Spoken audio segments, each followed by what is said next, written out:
শ্রীমন মহাপ্রভু গৌরাঙ্গ মহাপ্রভু লীলা স্মরণে অনন্ত কোটি বৈষ্ণব সাধক ভক্তমণ্ডলী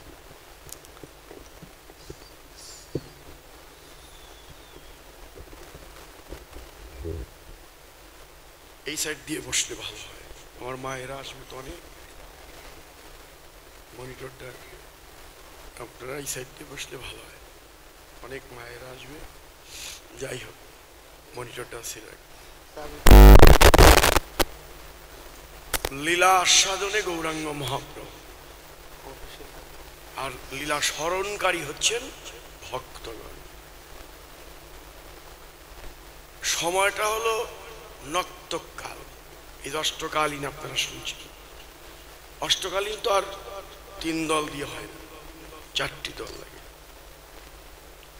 দুটো লীলা আমাদের ওই অলসকুঞ্জ ভঙ্গটা আমরা এই রাসের শেষের দিকে একটি করে সূত্রপদে স্মরণ করি মাত্র।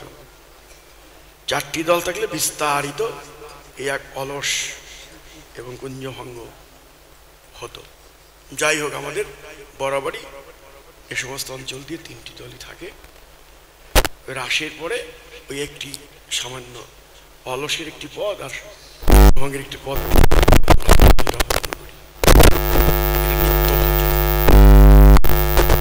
অষ্টকালীন মানে প্রথমে প্রাতকাল, পূর্বাহ্নকাল, মধ্যাহ্নকাল, অপরাহ্নকাল, সায়ংকাল, প্রদোষকাল, নক্তকাল, নিশান্তকাল। এই 8টি অষ্টকালীন নিত্যলীলা। এটা নিত্যলীলা। একটা হলো নৈমিত্তিক লীলা, একটা হলো নিত্যলীলা। নিত্যলীলা তো প্রতিদিন ভজন চলে, আর নৈমিত্তিক লীলা ভগবান কখনো কখনো করেছেন, যেমন দান লীলা, নৌকা বিহার, এই সমস্ত লীলাগুলো কোনো কোনো সময় করেছেন। আর এই আমরা আজকে যে সকাল থেকে এই সমস্যা পরের দিন ভোর পর্যন্ত 24 ঘন্টায় যে রাধা গোবিন্দের নিত্য যে লীলা, সেটা আমাদের প্রতিটি ভক্তের ভজনের ধন। যারা ভজনশীল তারা আজকেও ভজন করছেন, নিজ নিজ ঘরে গিয়েও ভজন করেন। এই নক্তকাল এখন মধ্যরাত্রি, দ্বিপ্রহর রাত্রি, মধ্যরাত্রি এখন। কিন্তু আমাদের ইহজগতের সময় অনুযায়ী এখন কিন্তু অলসের সময়। রাত্রি 12টার থেকে 3টে বাজে এই পর্যন্ত রাস। 3টের পরের থেকে অলস কুঞ্জভঙ্গ শুরু। কিন্তু আমাদের ওই যে এ জগতের সময়ের সঙ্গে তো আর ভগবানের সময়সূচি মিলবে না। এই যে ভগবানের রাস, এটা কি আর 2, 4, 5 ঘন্টার রাস? সত্য, ত্রেতা, দাপর, কলি, এই 4টি যুগ মিলে হয় একটা দিব্য যুগ। এর 71 দিব্য যুগে হয় একটা মন্বন্তর, আর 14 মন্বন্তরে হয় একটা ব্রহ্মরাত্রি। এত বড় রাত্রি ধরে রাস লীলা চলছে, এটার কোনো থামাথামি নেই, এর চলছে। এতে কত কোটি বছর সত্য, ত্রেতা, দাপর, কলি 4 যুগকে যোগফল করে করে গুণ করে করে 4,29,00,000 বছরের মতো এই সময় নিরূপণ করবে।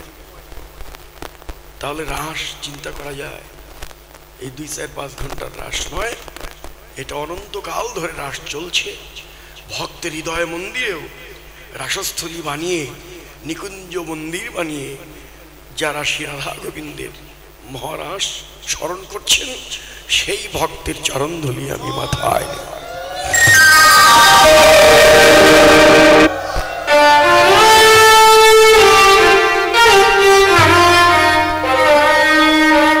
আমরা গৌরচন্দ্রিকায় প্রথমে পদ ধরেছি, গোরা নাচে প্রেম বিনোদিয়া, অখিল ভুবনপতি বিহরে নদিয়া। গোরা নাচে, এই যে প্রথম পদ গৌরচন্দ্রিকায়। রাসলীলা কয়েকটি গৌরচন্দ্রিকা আছে। অখণ্ড মণ্ডলাকারম হেরি শশী পূর্ণিমারম ডাকে গোরা গদাধর, এই একটা গৌরচন্দ্রিকা। আর একটা গৌরচন্দ্রিকা বৃন্দাবন লীলা গোরার মনেতে পড়িল, সুরধনী গঙ্গা কি যমুনা ভাবিল, এইটা একটা গৌরচন্দ্রিকা। আবার আমরা যেটা করছি এখন, হারে আমার গোরা নাচে প্রেম বিনোদিয়া, এক একটা লীলার কয়েকটি করে গৌরচন্দ্রিকা থাকে, এক একদিন এক একভাবে পরিবেশন হয়। আপনারা একটু এদিক দিয়ে আসেন বাবা, এই সাইডে বসেন, এই সাইডটা আমার মায়েদের জন্য রাখেন। আমার গোরা নাচে প্রেম বিনোদিয়া, তাহলে অখিল ভুবনপতি বিহরে নদিয়া। আমার গৌর নাচে, আমার গোরা নাচে। গোরা কি বলেন তো? এই যে নামটা দিল গোরা, এই নামের একটা মাহাত্ম্য আছে, নামকরণ। গোবিন্দের গো, রাধার হলো রা, তাই না? গোবিন্দের প্রথম অক্ষর লিখতে গো, রাধার আদ্যাক্ষর লিখতে রা, দুয়ে মিলে গোরা। চমৎকার। অর্থাৎ রাধা কৃষ্ণের মিলিত তনু বা বিগ্রহ। রাই জড়িত কানু মূরতি, রাই কানু একাকৃতি হয়ে বৃন্দাবন থেকে নদিয়ায় এসেছেন। তিনি গোরা, তিনি কলিজীবের ভজনের গোরা। আমার গোরা নাচে। আপনারা ওখানে বসবেন না, মনিটরের সামনে কেউ বসবেন, আওয়াজটা বাধাগ্রস্ত হবে আর কানেরও সমস্যা হবে, কাছে কাছে বসা খুব কঠিন। হ্যাঁ, তাহলে ভজনেরও গোরা তিনি। কলিজীবের গোরা না ধরলে কি গাছের মাথায় ওঠা যায়? কি গাছ দেখেছেন তো? গাছের নিচের অংশটা গোরা, ওটা বেয়ে বেয়ে কি মাথায় উঠতে হয়। ঠিক ভজনের গোরা হচ্ছে আমার গৌরাঙ্গ মহাপ্রভু। ভজনে যদি এগিয়ে যেতে হয়, আমার গৌরের চরণ আগে ধরতেই হবে। এই জন্যই বললেন, তার নাম দিলেন গোরা। নামকরণের একটা মাহাত্ম্য আছে। আগের দিনের নামগুলো ভালো ছিল, খোঁজ নিয়ে দেখবেন। জগদীশ, রাম, কানাই, কি বলরাম, কৃষ্ণ, মেয়েদের মধ্যে লক্ষ্মী, গীতা থাকতো না? এখন ছেলে মেয়েদের বললেন তোমার নাম রাখলাম সরস্বতী, ধর এটা একটা নাম হইল। এখন লাগবে পিঙ্কি, টুঙ্কি, হ্যাঁ, পপি, ট্রপি, এগুলো রাখবা, যে নামের কোনো মাহাত্ম্যই নেই, কোনো অর্থই নেই। ইদানিং ডিজিটাল যুক্ত, ছেলেমেয়েরা ওই আগের যে নামগুলো কি মধুর, কিন্তু এখন দেখেন পাশাপাশি ইসলাম ধর্মে এখনো ওরা কিন্তু ইসলামী নামগুলো রেখে দেয়। এমনি যাই রাখুক, কিন্তু আসল নামটা ওরা ঠিক ইসলামী ভাষায় রাখে। কিন্তু আমরা এখন ওইভাবে নামের নামকরণই করি না। মানব জীবনের আমাদের সংস্কার আছে কয়টি? 10টি। লেখাপড়া যারা জানেন, যেন 10বিধ সংস্কার।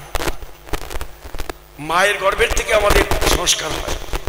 গর্ভাধান, পুংসবন, সীমন্তোন্নয়ন, চূড়াকরণ, জাতকর্ম, হ্যাঁ, তারপরে হলো নামকরণ, অন্নপ্রাশন, উপনয়ন, সমাবর্তন, বিবাহ। বুঝলেন? এই যে সংস্কার আছে আমাদের। বৈদিক নিয়মে একটা সংস্কার আমরা ঠিকভাবে আর করি না। অন্নপ্রাশনটা করি, তা মন্দিরে গিয়ে ভোগ দিলেই হয়ে গেল। কিন্তু বৈদিক নিয়ম আমরা যে কোনো বেদের কাজ করি, সেই নিয়মে আমরা পালন করি না। যাই হোক, নাম একটা মারাত্মক ভজন।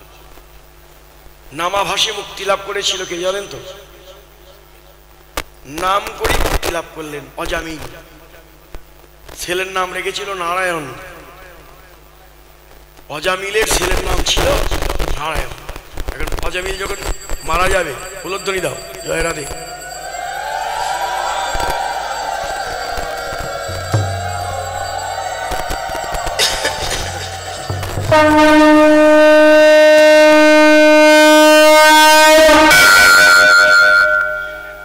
অজামিল যখন মারা যাবে, মৃত্যুর সময় তার ছেলেকে ডাকলেন, নারায়ণ কোথায়? এদিকে আয়, আমি আর থাকবো না। অনেকে বলতে পারে না এরকম, মৃত্যুর সময় বলে দিতে পারে আমি আর থাকবো না রে, তোরা আমার কাছে আয়। অজামিল এরকম বলেছিল, ছেলেকে ডাকছি, নারায়ণ তুই কোথায়, আমার কাছে আয়। ওই ছেলেকে ডেকেছে, কিন্তু তার ডাক চলে গেছে বৈকুণ্ঠধারী নারায়ণের কাছে। যখনই মৃত্যু হবে, অজামিলের জীবনের পাপ, যত পাপ করেছে, পাপের শাস্তির জন্য যমদূতরা এসেছে, নিয়ে যাবে নরককুণ্ডে, শাস্তি হবে। ঠিক সেই সময় বিষ্ণুদূতরা এসে হাজির। লড়াই পারল না, যমদূতরা অজামিলকে নরককুণ্ডে নিতে পারেনি। ওই বিষ্ণুদূতেরা অজামিলের সমস্ত পাপ ক্ষমা করে দিয়ে বৈকুণ্ঠে তাকে জায়গা করে দিলেন। বৈকুণ্ঠ লোকে জায়গা।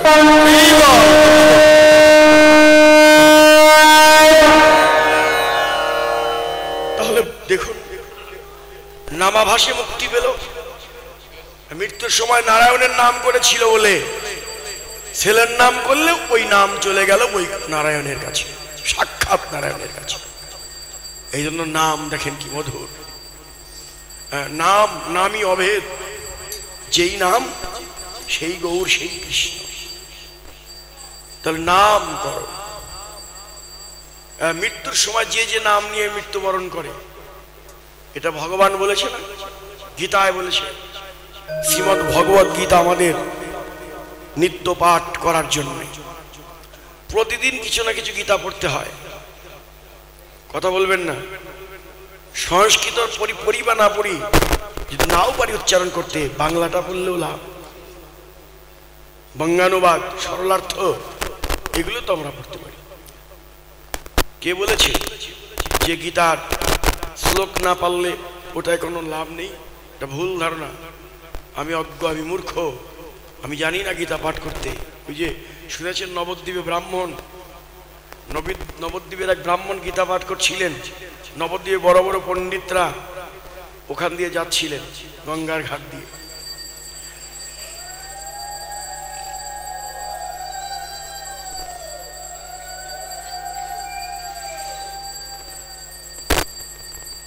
গঙ্গার ঘাট দিয়ে ওই ঘাট স্নান করতে যাচ্ছে পণ্ডিতরা। এখন দেখে এক ব্রাহ্মণ গীতা পাঠ করছে আস্তে। এখন গীতা পাঠ করছে পণ্ডিতরা ভুল ধরে ফেলল। হ্যাঁ, এই ব্রাহ্মণ গীতা পড়তে পারো না, পড়ো কেন? ভুল বলছে, সব ভুল বলছো তো তুমি। তখন ব্রাহ্মণ ডেকে বলছেন, হে পণ্ডিতগণ, আমার কথা শুনুন। আমি তো জানি আমার মন্ত্রোচ্চারণ হয় না, কিন্তু জানেন, আমি যখন স্নান করি, গঙ্গায় স্নান করে হয়ে পবিত্র হয়ে আমি যখন গীতাটা নিয়ে বসি, গীতাটা খুলে বসি, তখন আমার মনে হয় ভগবান শ্রীকৃষ্ণ আমার চোখের সামনে ভেসে ওঠে। ভগবান শ্রীকৃষ্ণ অর্জুনকে যে কথাগুলো বলছে আমার চোখের সামনে ভেসে ওঠে।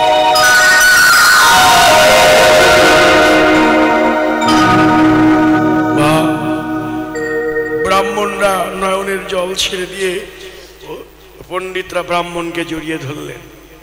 সাক্ষাৎ তোমার গীতা পাঠই সার্থক।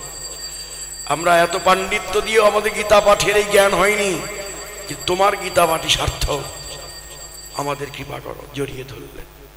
তাহলে মন্ত্রতন্ত্র লাগে না। হ্যাঁ হ্যাঁ, মন্ত্র আমার নাই মা জানা। এই যে মায়ের পূজা হয়, সাধকরা কি বললেন? মন্ত্র আমার নাই মা জানা, জানি নে মোর তোর সাধন রীতি, জানি শুধু কেঁদে কেঁদে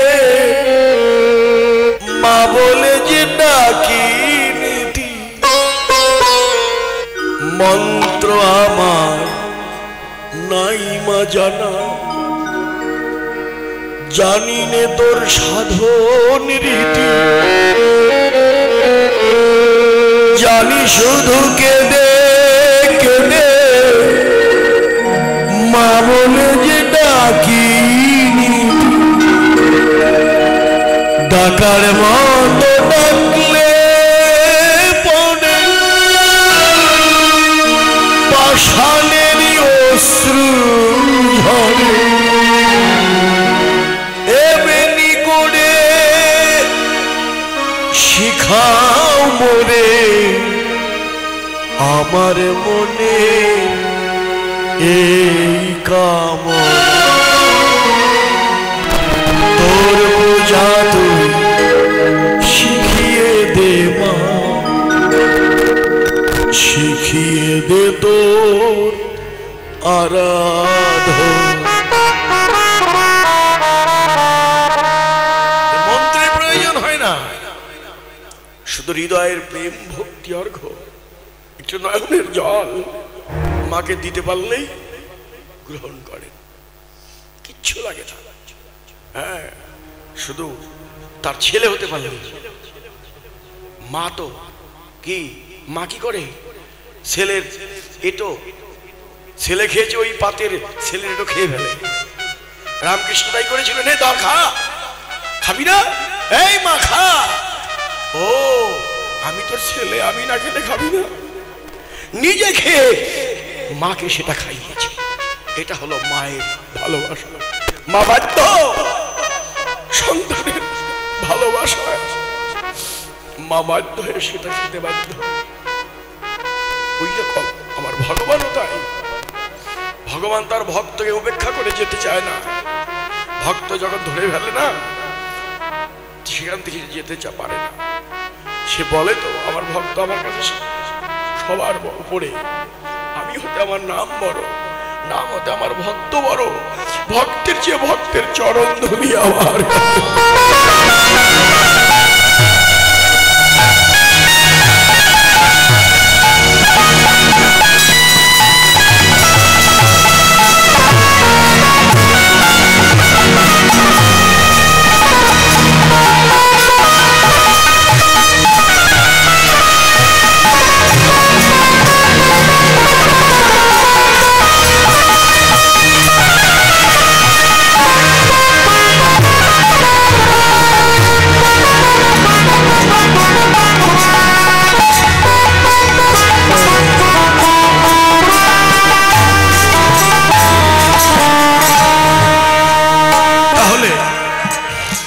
ভজনে যদি এগিয়ে যেতে চাও গৌরের চরণ ধরো গোড়া তিনি ভজনের গোড়া আমার গোড়া নাচে প্রেম বিনোদী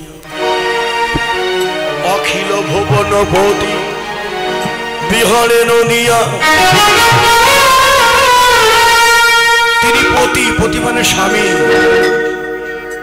জগৎপতি তিনি আমার আপনার সকলের প্রতি যদি বলেন স্বামী তাহলে কন্যার বিয়ে না হলে তার স্বামী হয় না পতি হয় না কন্যা কোথায় আমি কন্যার বিয়ে দেব তবে না গৌর আমার পতি হবে হ্যাঁ আমার কন্যাটা কোথায় যদি বলেন কন্যার বিয়ে হয়ে গেছে এই জাগতিক কন্যার কথা তো আমি বলবো না এই কন্যা কিবা মেয়ে কিবা পুরুষ সকলের কাছে একটি করে কন্যা আছে কন্যার নাম কি মতি কন্যা মন মতি কন্যা আমার আপনার সকলের মধ্যেই কিবা পুরুষ কিবা নারী সকলের মধ্যেই মন মতি কন্যা আছে মতি কন্যা এই মতি কন্যাকে বিয়ে দিতে হবে আমার পাত্র হলো গৌর বিশ্বাম্বর মতির আবার দুটো নাম একটা সুমতি একটা কুমতি সুমতি আর কুমতি কুমতি হলো বিপথে চলে সুমতি সৎ পথে চলে যে মতি নিয়ে আপনারা এসেছেন অনেক দূর দূরান্ত হতে এসেছেন আপনারা দল বেঁধে চলো যাই বৃন্দাবনে ছাওয়ালি কালীবাড়ি মায়ের দর্শনও হবে আবার মায়ের ভক্তের চরণধুলিও আমরা পাবো এই যে আপনারা দল বেঁধে সবাই চলে এসেছেন বা এই তো এই যে মতি নিয়ে এই শীতের মধ্যে যে এখানে সারা রাত বসে থাকা এর নাম সুমতি যে আমরা সারা রাত ভজনে থাকব আমরা ভজন করব এই যে আপনারা ভজনে আছেন এই যে মতি নিয়ে এখানে এসেছেন শীতের মধ্যে কি উঠে আসা যায় আমার দিদিরা তো আস্তে আস্তে উঠে আসছে এই শীতের মধ্যে যে শীত পড়েছে ল্যাপের নিচে থেকে উঠা যায় কি বলেন তাও আবার এই 3টার সময় কিন্তু আমরা জানি আপনাদের ভজন যখনই রাস হবে তখন আর আপনাদের শীত থাকে না। হ্যাঁ, আমরা দেখেছি ছোটবেলার থেকে তো এখানে আসি, আমরা আসি এই সওয়ালি আজকের কথা না, আজ থেকে প্রায় 35 থেকে 40 বছর আগের থেকে এই সওয়ালিতে আমরা আসি, আমাদের গুরুজি নিত্যানন্দ রায়ের সঙ্গে আসি। তা দেখেছি আমরা যে রাত যখনই শুরু হয় পিঁপড়ার মতো মায়েরা ছুটে চলে বৃন্দাবন।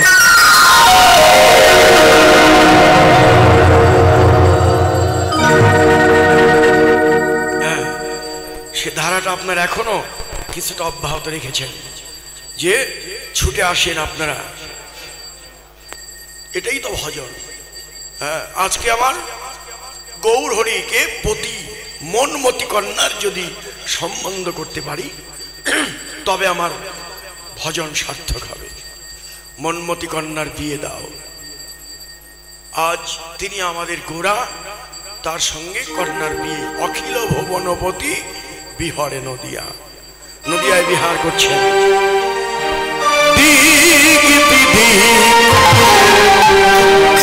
নাহি জানে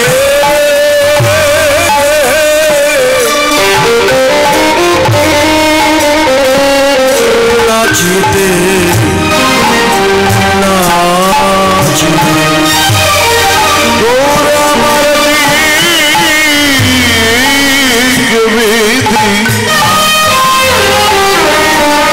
নাহি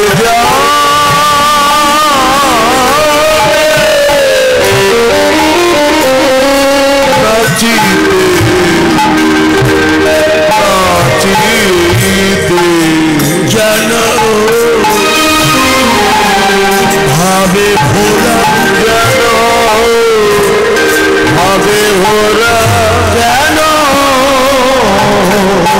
ভাবে ভাবে ভোরা যেন, ভাবে ভোরা চার ভাব কান্তি চোরা, ভাবে ভোরা চার ভাব কান্তি চোরা, ভাবে ভোরা চার ভাব কান্তি চোরা যেন, ভাবে ভোরা চার ভাব কান্তি চোরা, রাধা ভাবে বিভোর গোরার ভাবে ভোরা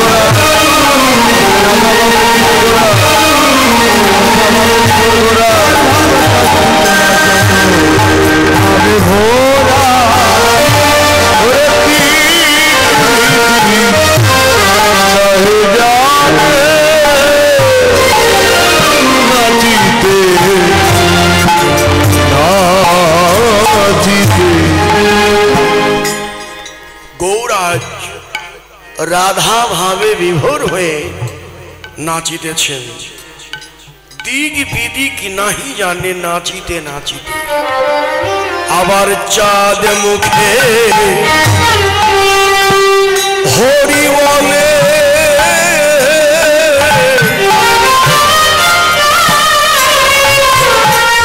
কাঁদিতে কাঁদিতে চাঁদ মুখে হরি বলে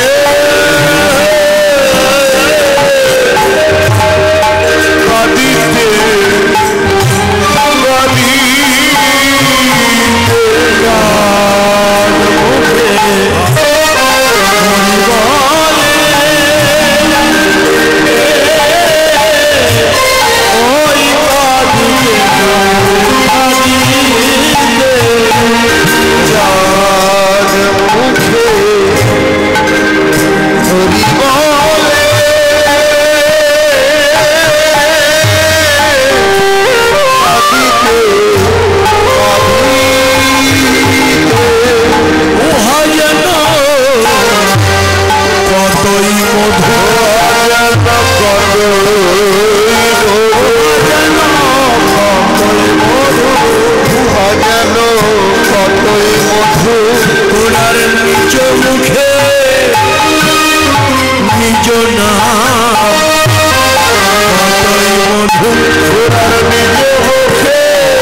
নাচে কখনো কাঁদে, আপনি নেচে জগৎ নাচায়, আপনি কেঁদে জগৎ কাঁদায়।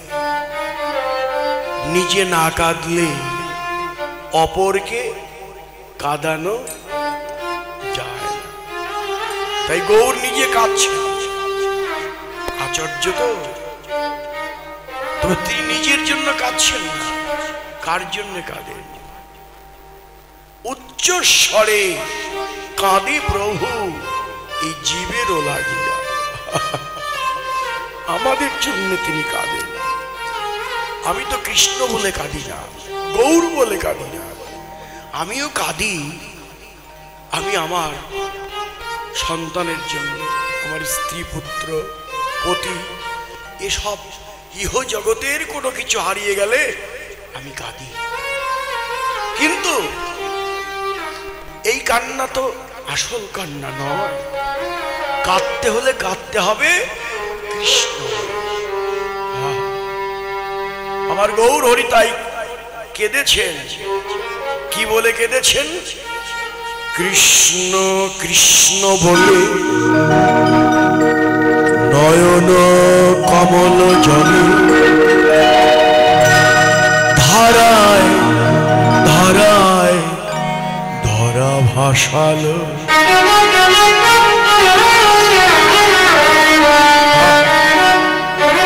কৃষ্ণ বলে কাঁদো, গৌর বলে কাঁদো, কিছুটা জ্বালা জোড়াবে। তাই গৌর কাঁদলেন। কেঁদে কেঁদে কি দান করলেন তিনি? কি দান করলেন? গোলকেরো প্রেম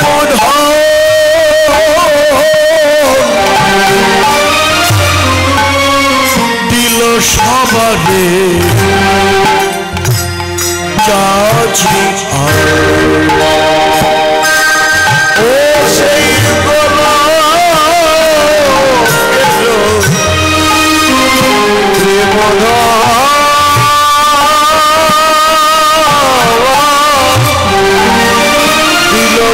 সবারে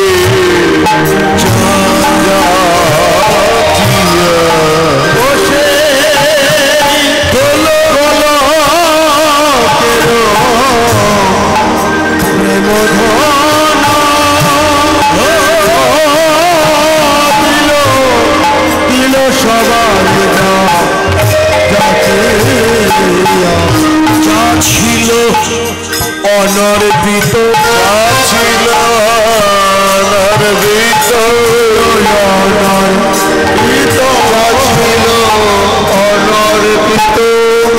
গৌরনে বিলাইল ছিল অনর্পিত, আমার গৌরনে বিলাইল যা ছিল অনর্পিত,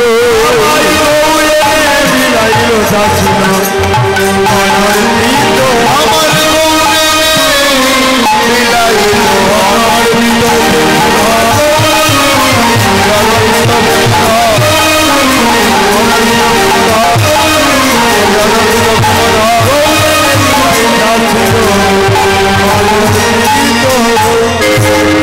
ও সেই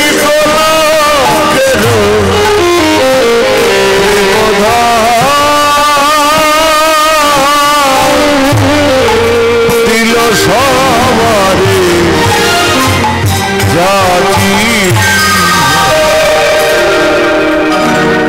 অনর্পিত চড়িয়ে চিরাত করুণায় অবতীর্ণ কলো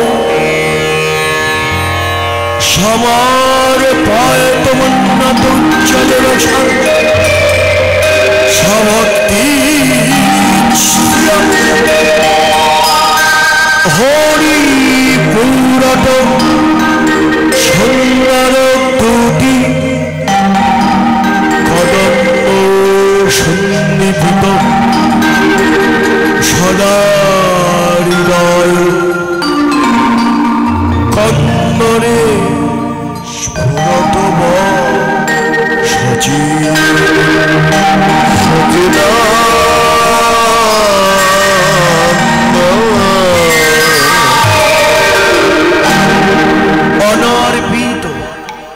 কোনো কালে অর্পণ করা হয়নি। কোন কাল বলতে সত্য, ত্রেতা, দাপর, এই 3 যুগে যা দান করা হয়নি, এবার কলি পাবন অবতার গৌর সুন্দর কলি যুগে তাই দান করলেন। কলি পাবন অবতার গৌর হরি কি দান করলেন? সত্যে ছিল ধ্যান, কৃতে অধ্যায়তে বিশ্ব, সত্যে ধ্যান। ত্রেতায়াং যজত মুখই, ত্রেতায় হলো যজন যাজন,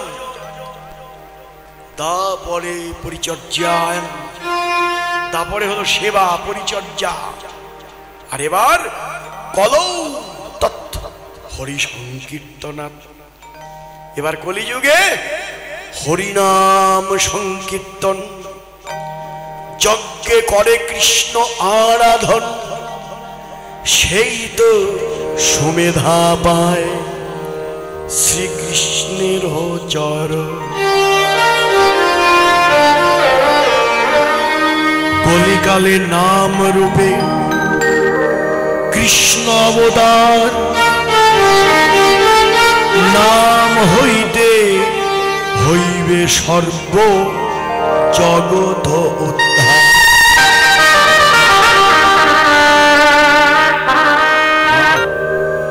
এই যে কলিযুগে নাম,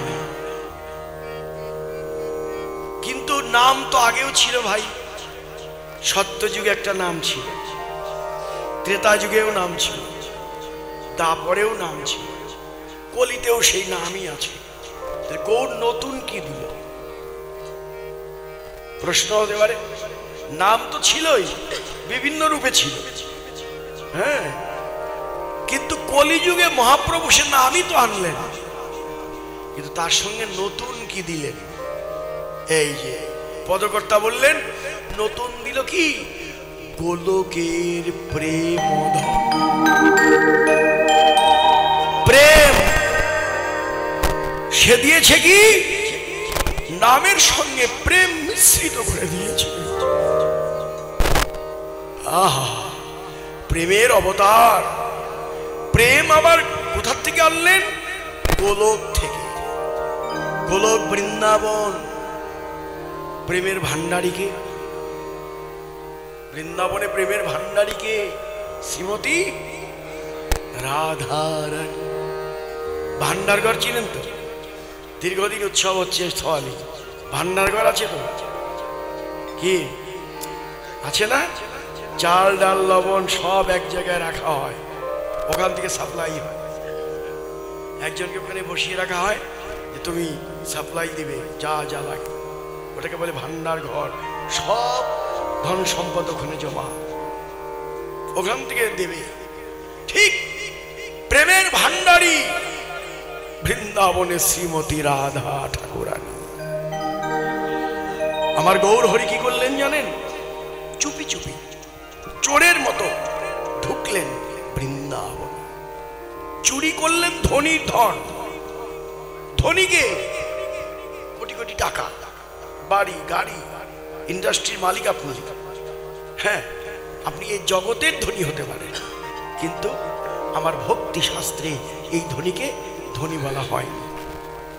ভক্তি জগতে ধনী যে নাকি কৃষ্ণ প্রেম ও ভক্তি ধনে ধনী হয়েছে,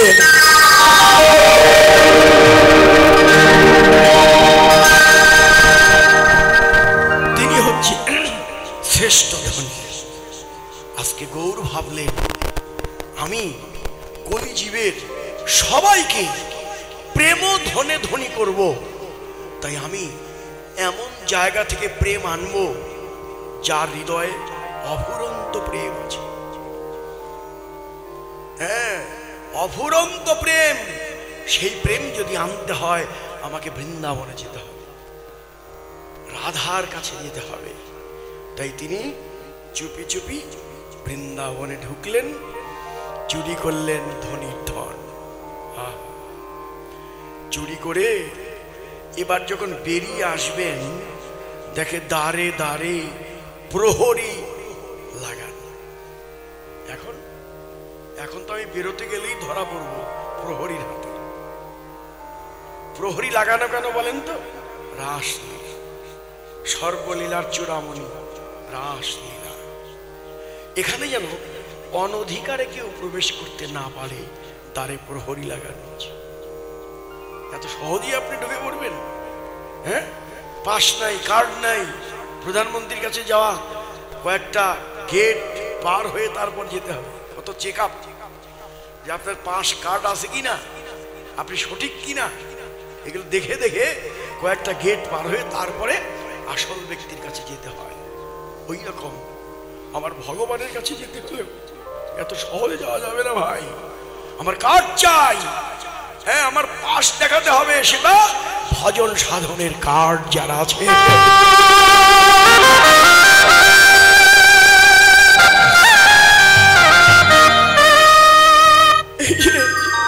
ভজনের কার্ড যারা আছে, ভজন যে করছে, সে না চাইতে পারবে আমাকে একটু পাস দাও, আমাকে একটু দেখা করতে দাও।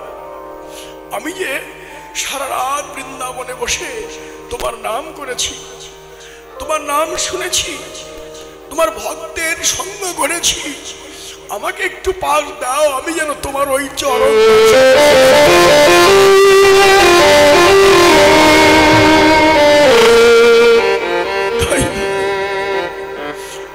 অনধিকারে কেউ ঢুকতে পারবে না এখানে, রাসলীলা। এই জন্য ধারে ধারে প্রহরী লাগিয়ে দিয়েছে, তোমরা লক্ষ্য রেখো। কিন্তু মহাপ্রভু তো আগেই ঢুকে পড়েছিলেন, এখন বেরোতে গিয়ে দেখে দ্বারে প্রহরী। রাসারম্ভে যাবে কেমন, বেরিয়ে আসবে কেমনি? সে যে তো চুরি করেছে ধন, ওই প্রেম তো তার জন্য চুরি করেনি, আমাদের জন্য চুরি করেছে, কলিজীবের জন্য চুরি করেছে। এখনো বেরিয়ে না আসলে তো ওই প্রেম দিতে পারবে না। তাই কি করলেন জানেন? ধনীর ধন চুরি করে ধরা পড়বার ভয়ে ওই ধনীর পোশাক নিজ অঙ্গে ধারণ করে। বুঝা গেল? ধনীর পোশাক মানে কি? রাধারানীর ভাব ও কান্তি। গৌরকে দেখেছেন? প্রণাম করতে গিয়ে দেখবেন গৌরের বর্ণটাও দেখবেন, আর রাধারানীর গায়ের বর্ণটাও দেখবেন ঠিক একরকম।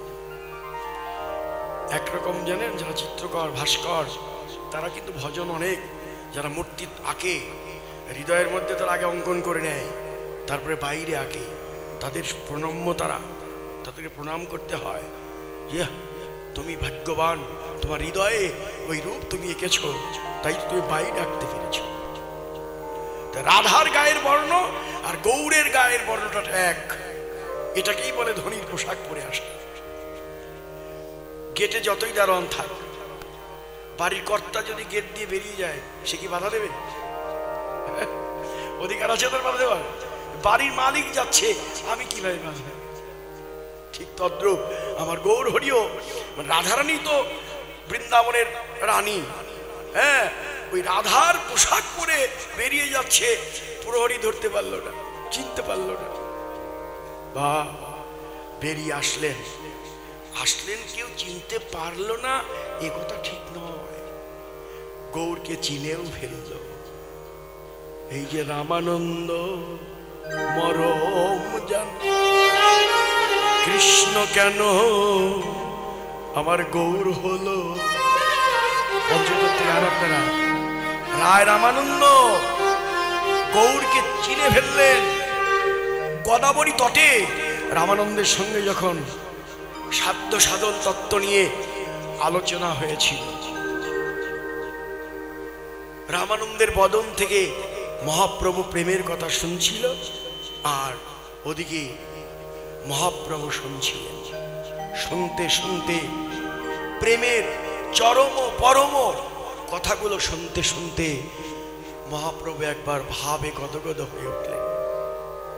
রামানন্দ তখন বললেন, এ কি, তোমাকে দেখে তো চিনি চিনি মনে হয়, তোমাকে দেখে তো চিনি চিনি মনে হয়।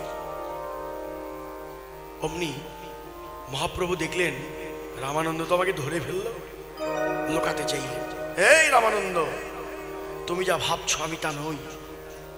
লোকাতে চাইলেন, রামানন্দ বলে, না লুকিও না, তোমাকে আমি চিনে ফেলেছি। পहिले তোমায় দেখি সন্ন্যাসী স্বরূপ, এখন কেন তোমায় দেখি শ্যাম গোপর। তোমার সম্মুখে কাঞ্চন পঞ্চালিকা, তারই মধ্যে তোমার শ্যাম অঙ্গ ঢাকা। আমি চিনে ফেলেছি, লুকিও না। ধরা পড়লেন ভক্তের ভগবান। ওই যে বলেছি না, ভক্ত যখন ধরে ফেলে লুকাবার পথ থাকে না। রামানন্দ আমাকে যখন চিনেই ফেললে, দেখো তাহলে দেখো, এই যে মহাপ্রভু দেখা দিলেন, তবে হাসি প্রভু তারে দেখালে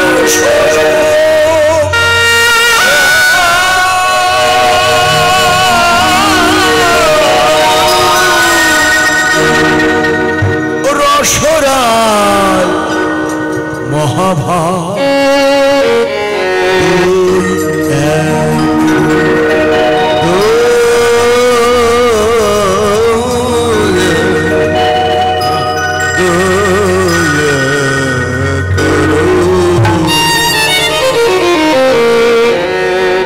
রসরাজ কৃষ্ণ আর মহাভাব রাধারানী।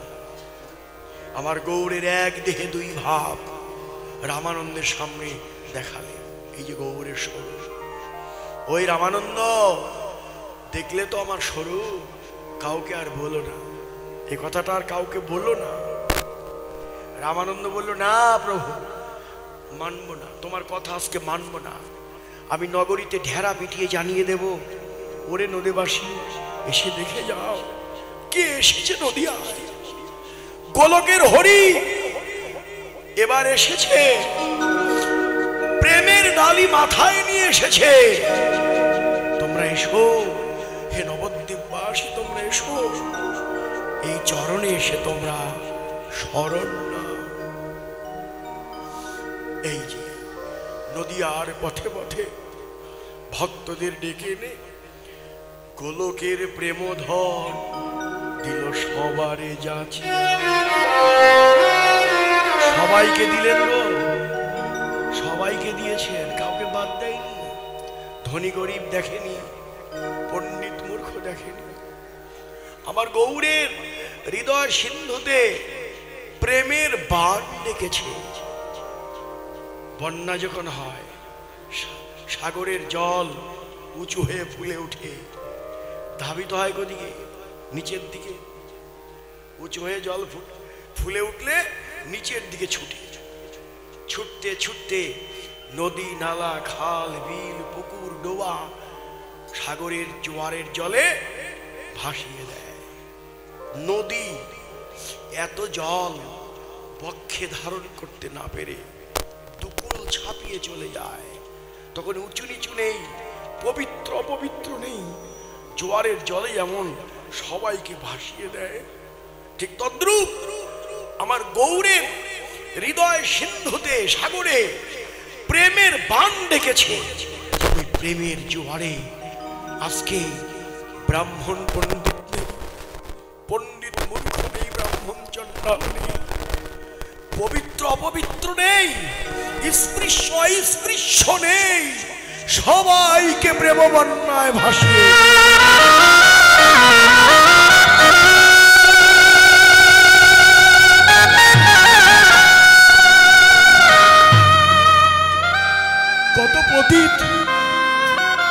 কত পতিত গৌরের প্রেম বন্যায় ভেসে গেল। কত পতিত গৌরের প্রেম বন্যায় ভেসে গেল। কিন্তু আমার মতো পতিত, ওই প্রেম আমার ভাগ্যে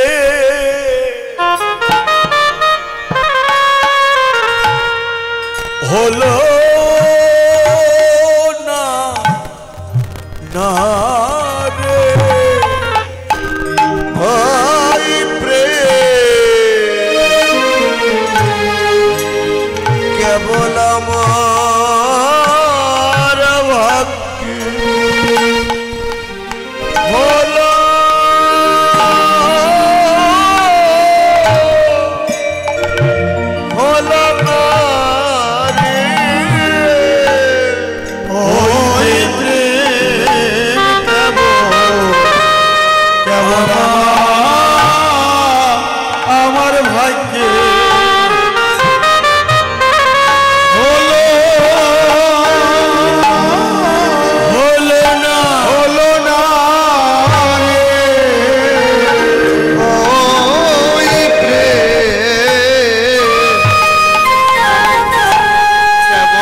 আমার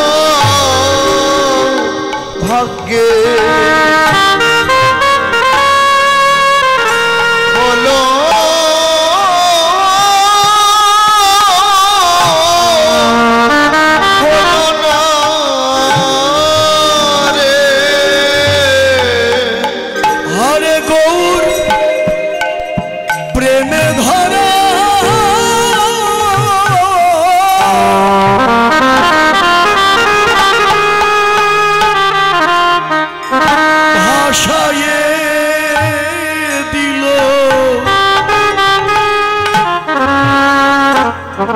আমি কর্ম দোষে বঞ্চিত হলাম হরে গৌর প্রেমে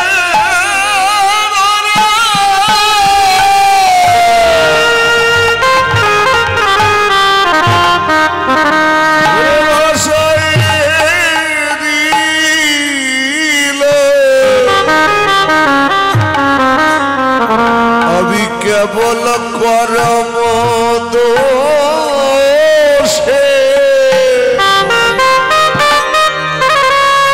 আমি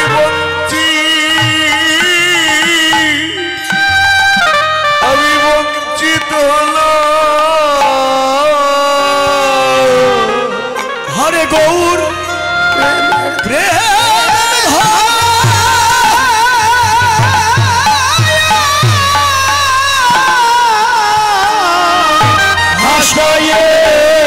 দিল আরে আমি আমার কর্ম আমি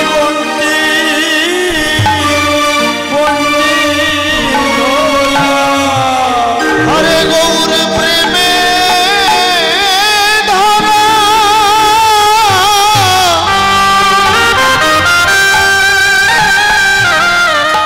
গৌর প্রেমে ধরা ভাষায় দিল আমি আপন কর্ম দোষে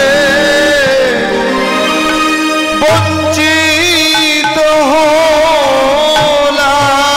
হলাম ওই প্রেম জগাই মাধাই পেল চাপাল গোপাল পেল কত পতিত পেল কিন্তু আমি পেলাম না কেন আমার কর্ম দোষ আমি বঞ্চিত হলাম এখন আমার একটাই পথ ওই প্রেম যদি লাভ করতে হয় একটা উপায় এই যে সাধু গুরু কৃপা বিনে একমাত্র সাধু গুরু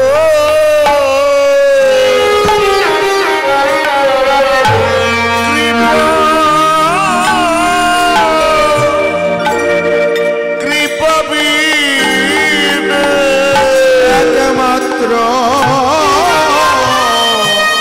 সেই সাধু গুরু কৃপা কৃপা বিনে একমাত্র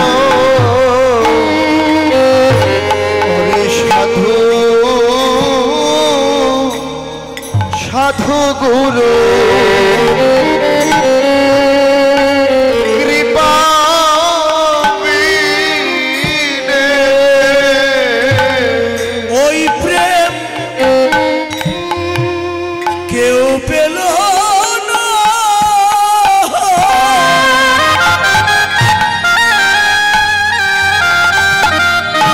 ওই প্রেম কেউ পেল না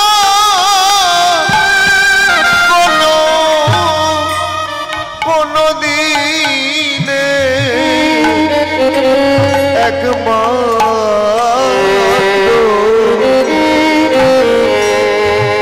সাধু গুরু